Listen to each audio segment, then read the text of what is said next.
What is up, you guys? It's your Dammy Girl Katie here, and we're back for another Kibbe episode. So, recently I've been dealing with some kind of internalized misogyny, and I've also been very curious about Kibbe typing, like fictional characters, and looking into kind of Hollywood archetypes.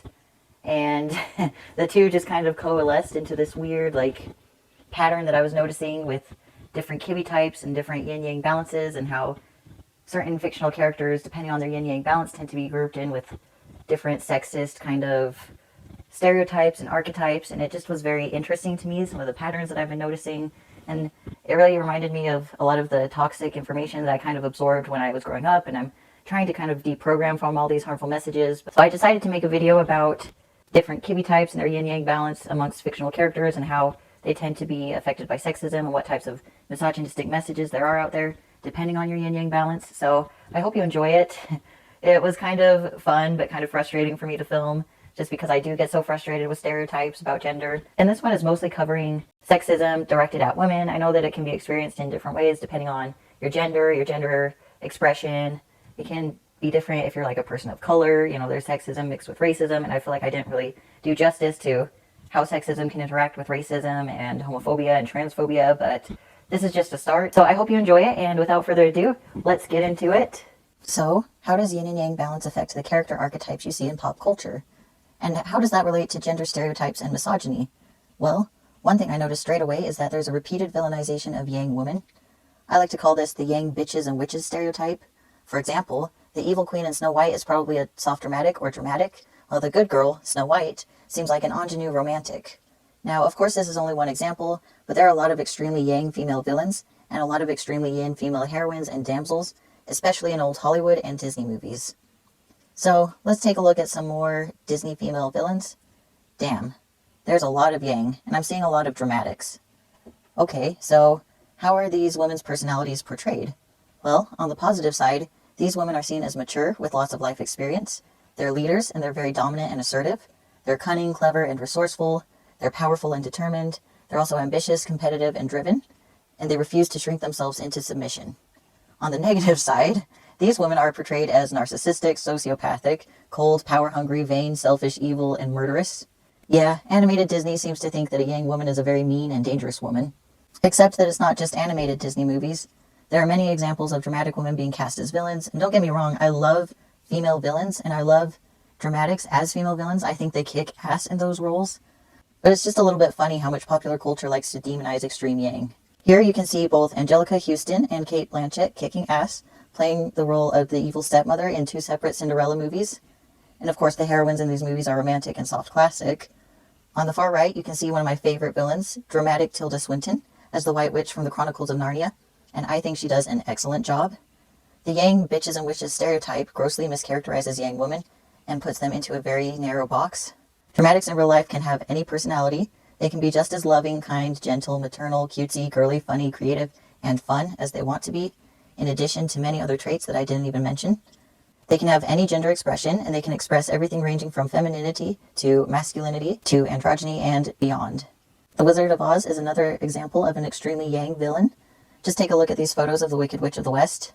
Look at her yang nose and her yang chin, her bushy yang eyebrows and pointy yang fingernails. She even wears all black, which creates contrast with her green skin, and it lengthens her vertical line. She's pure yang, and Dorothy, of course, is a soft Gamine, and she's mostly yin. She's pretty yin dominant. Even though Dorothy is technically a hero in The Wizard of Oz, she still falls prey to the ditzy damsel stereotype that I've seen directed at extremely yin characters. These characters are often ingenue, romantic, or soft Gamine. On the positive side, these characters are seen as very sweet, gentle, kind, and charming. But on the negative side, these characters are overly innocent, naive, passive, submissive, and overly trusting. They're often dumbed down, and they lack knowledge about the outside world, even to the point of helplessness. Characters from this archetype are often extremely infantilized, and they're expected to remain childlike for life. And add insult to injury, these characters are also expected to remain desexualized for life. Now, I understand why these characters are very desexualized and virginal, as they can represent teenage girls, but then why the hell marry these characters off at age 16? That's just creepy. I mean, seriously, if they're supposed to be too young to be sexual, then how the hell are they ready for marriage? Yeah, I'm looking at you, Little Mermaid. Anyway, the ditzy damsel stereotype deeply limits yin women and underestimates them in every possible way. In real life, romantics, ingenues, and soft gamines can be extremely intelligent, street savvy, ambitious, determined, assertive, and mature. They can be amazing leaders, and they are the heroes of their own story. They can own their sensuality and sexuality, and they have every right to be treated like adults. They don't need to be told what to do. Now, speaking of this weird fixation on yin woman's sexuality, there's the polar opposite situation of female characters being hypersexualized. I call this the yin sex goddess stereotype. These women are usually either soft dramatic, romantic, or theatrical romantic. On the positive side, these women are very confident and like to express their sensuality. They can be very magnetic, charming, and alluring. They're often glamorous, adventurous, and a little bit outrageous. They can either be slightly bashful in a playful, sexy sort of way, or completely gregarious and extroverted. On the negative side, these characters are often one-dimensional and fixated on sexuality. Their bodies and body parts can become objectified, and their sexuality belongs to the audience. This stereotype doesn't do justice to the intelligence and complexity of actual soft dramatics, romantics, and theatrical romantics. These types can have a rich variety of masculinity and femininity, and they're allowed to own their sexuality and sensuality in whatever way they see fit, rather than being on display for an audience. They can be leaders and creators, and they deserve to be the hero of their own stories too. And they can have any type of personality, just like all the other Kibbe types. Moving on to soft yang women, I noticed that they are often stereotyped as the girl next door. Now, this one is a little less blatantly sexist than the other stereotypes, but it can still be limiting. On the positive side, these women are portrayed as relatable, approachable, down-to-earth, everyday, free-spirited, loyal, fun, or funny. Well, okay, Molly Ringwald might have played some angsty or bratty teenagers, but she had everyday type of problems like worrying about prom, boys, and not fitting in at school. So she seemed like an ordinary teenager. The negative side of the girl next door is that she's almost too normal and too ordinary, to the point that she becomes taken for granted and underappreciated by those around her in the audience. And the girl next door isn't really seen as a threat to anyone's power or sexuality, even though naturals can be extremely powerful and very sensual in my opinion. And I think that every natural is unique and special.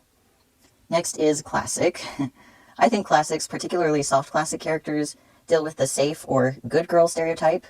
They're seen as a little bit more mature and responsible than the ultra yin ditzy damsel stereotype, but they're still expected to be understated, poised, and innocent. They're expected to maintain a calm and gentle composure and not be too controversial. They're like the girlfriend you could take home to meet your grandma. They're supposed to be modest, humble, classic, elegant, all at the same time. They have some girl next door vibe, except they're a bit more formal. They're supposed to be peacemakers and not rock the boat. They're supposed to be tactful and diplomatic. They're supposed to maintain harmony and balance. They're supposed to always seem put together, and they're not supposed to threaten anyone's power or sexuality, and they're not supposed to rebel or have too much fun. Now, these are a lot of unfair expectations to put onto classics, and nobody really wants to live in such a restricted sort of way. In real life, nobody can keep their shit together 100% of the time. Real classics are allowed to express themselves however the hell they want, and they're allowed to be just as messy and complicated as the rest of us. They're allowed to be just as fun, flirty, sexy, mysterious, dangerous, powerful, confident, and casual as the rest of us. Really, the safe or good girl classic stereotype is just as bullshit as all the other stereotypes I've mentioned. And last but not least, there's the quirky, perky stereotype of Gamine characters. These characters are very imaginative and enthusiastic or sassy. They have endless energy or playfulness, and sometimes they are portrayed as childlike. They deal with both infantilization and desexualization due to their youthful and sometimes androgynous appearance. They're often either very lively protagonists or very feisty sidekicks. They're expected to be eternally fun or bubbly, and to sometimes have a Peter Pan, never grow up type of mindset. Now, there's nothing wrong with youthfulness, fun, and thinking outside the box, but it can be a problem when Gamine stereotypes disrespect the maturity and complexity of actual Gamines. The desexualization and infantilization of Gamines can lead them to underestimate their sensuality and question their own power and authority. Real Gamines can be just as powerful, sexy, mature, serious, responsible, and intelligent as any other Kibbe type. Never underestimate a Gamine. So, now let's play with some stereotypes and mix things up. On the left two pictures, we have Idina Menzel, who is a flamboyant natural in my opinion, and she's playing the Wicked Witch of the West in the Broadway play Wicked.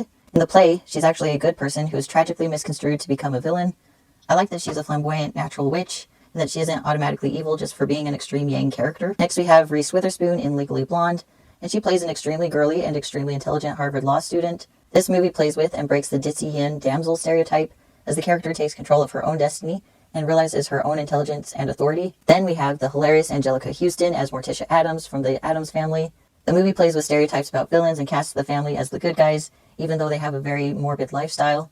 I love Morticia Addams because she's very frank and confident in her sensuality, and it's just a very funny role for a pure dramatic to play. And now let's go on to some female characters who break gender stereotypes. First off, we have Disney's Mulan. I've heard that this movie is not a good representation of actual Chinese culture and that it has some problematic elements, but I do like that Mulan plays with gender roles, and gender expression. I don't know what her Kibbe type is, but it would be cool if she was a Gamine and had roughly equal yin and yang. As a queer kid, I always loved it when she dressed up as a soldier, but then I was really sad when she went back to wearing dresses again. Anyway, next we have Luisa from Encanto. She's the super loyal, super hardworking big sister of the Madrigal family. I love that she's super tough, yet vulnerable at the same time. I'm guessing that she could be an extremely muscular, flamboyant natural, but it's kind of hard to tell with cartoons. And last but not least, we have Sheik/Zelda from the Nintendo game Zelda. Sheik, the character on the left of the Princess Zelda, is just Zelda in disguise. I love that a lot of people assumed Sheik was a guy when they first discovered the character, and I love how fluid Zelda's gender expression is. It's too bad they didn't continue the character Sheik in the major Zelda games, but they have her in Super Smash Bros. Brawl and all the other Super Smash Bros., so she's my favorite character to play. Again, I don't know either of their Kibbe types, but they would be a cool character for Gamine to cosplay because they have that yin and yang juxtaposition.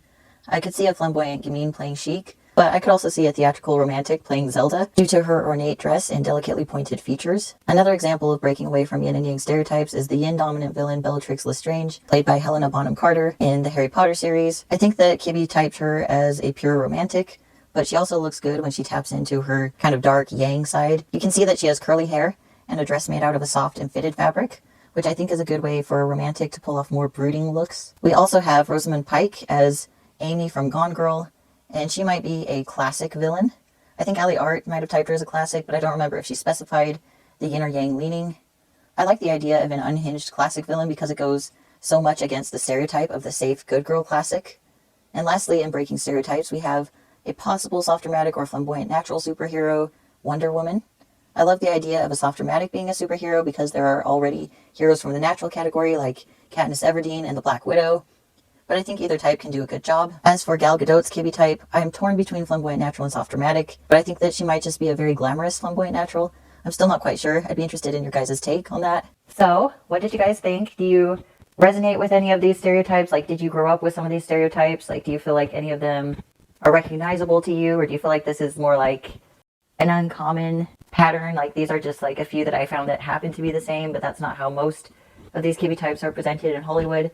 I do feel like things are getting better in terms of representation and dealing with having more diversity, more variety, and having more empowered female characters and seeing different yin and yang balances depicted in different ways. But there's so many just like stereotypical, like especially with Disney and cartoons, there's just so many stereotypes. And I don't know if it's just easier to make a villain super yang and make a hero super yin, but it just kind of frustrates me. So I'm curious to see what you guys have to say.